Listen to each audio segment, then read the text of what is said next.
Bonjour et bienvenue. Le premier vrai salaire, les premiers grands projets, et avec ça, la question qui revient tout le temps, combien est-ce qu'on devrait vraiment mettre de côté chaque mois? C'est une question essentielle et aujourd'hui on va y répondre avec une méthode claire et des repères concrets pour bien démarrer. Alors, combien faut-il épargner? Soyons clairs, il n'y a pas de réponse unique, pas de chiffre magique. Par contre, il y a une bonne manière de réfléchir pour trouver le montant qui est juste pour sa propre situation. L'idée ici, c'est de donner une méthode pour y voir clair et pour bâtir une stratégie d'épargne qui soit vraiment solide. Bon, rentrons dans le vif du sujet. Pour commencer, il y a une recommandation qu'on entend partout, un vrai point de départ classique. Mais comme on va le voir, c'est juste une première indication et sûrement pas une vérité absolue. On entend très souvent qu'il faudrait épargner entre 10 et 20% de son revenu net. Franchement, c'est un conseil plein de bon sens et c'est un excellent objectif pour débuter. Pour donner un ordre d'idée, avec un salaire net de 2 500 euros, ça représente entre 250 et 500 euros par mois.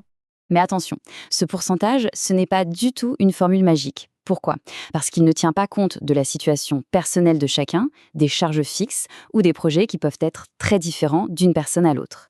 C'est un bon repère, oui, mais pour que ce soit vraiment efficace, il faut une approche un peu plus structurée. Alors justement, passons de ce simple pourcentage à une méthode plus solide. Une méthode qui se déroule en 2 temps et qui permet de construire son épargne de façon logique et surtout sécurisée. La logique, en fait, elle est très simple. Avant même de penser à faire fructifier son argent pour des projets futurs, la toute première chose à faire, c'est de se protéger contre les imprévus. La priorité numéro 1, c'est donc la sécurité. Et c'est seulement une fois que cette base est solide qu'on peut se concentrer sereinement sur la deuxième priorité, financer ses objectifs à plus long terme. Cette première étape de sécurité, elle se concrétise par ce qu'on appelle un fonds de secours. Son but est très simple. C'est un matelas pour amortir les coups durs. Une dépense imprévue, une panne de voiture, peu importe. Il doit contenir l'équivalent de 3 à 6 mois de dépenses qu'on ne peut pas éviter et cet argent doit rester disponible tout de suite, par exemple sur un support comme le livret A. C'est vraiment la base non négociable. Une fois que ce fonds de secours est bien en place, la question de l'épargne change complètement. L'argent mis de côté chaque mois peut alors être dirigé vers d'autres choses. On le voit bien ici, à chaque objectif, son outil. Pour la sécurité et les urgences à court terme, le livret A est parfait.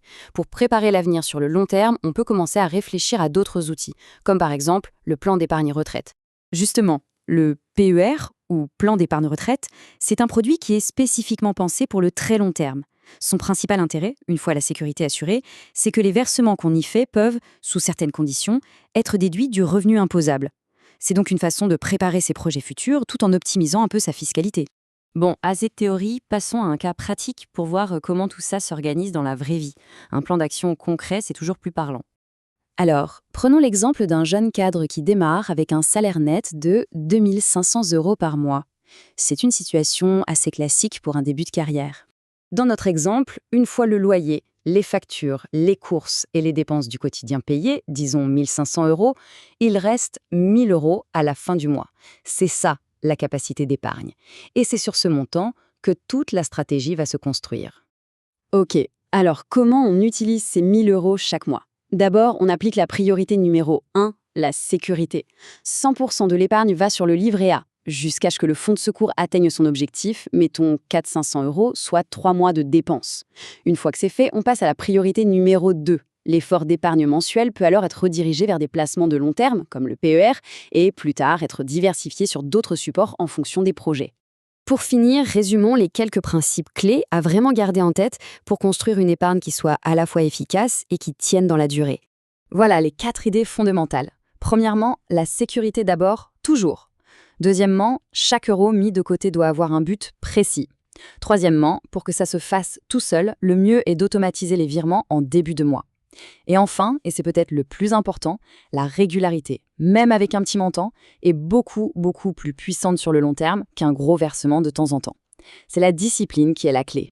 Finalement, s'il y a une chose à retenir, c'est celle-ci. Le bon montant à épargner, ce n'est pas une règle magique de 10 ou 20%. C'est un effort qui est cohérent avec ses propres objectifs et sa propre situation. C'est, avant toute chose, une bonne habitude à prendre. Et c'est cette discipline qui, mois après mois, va construire la sécurité financière et permettre de financer les plus beaux projets.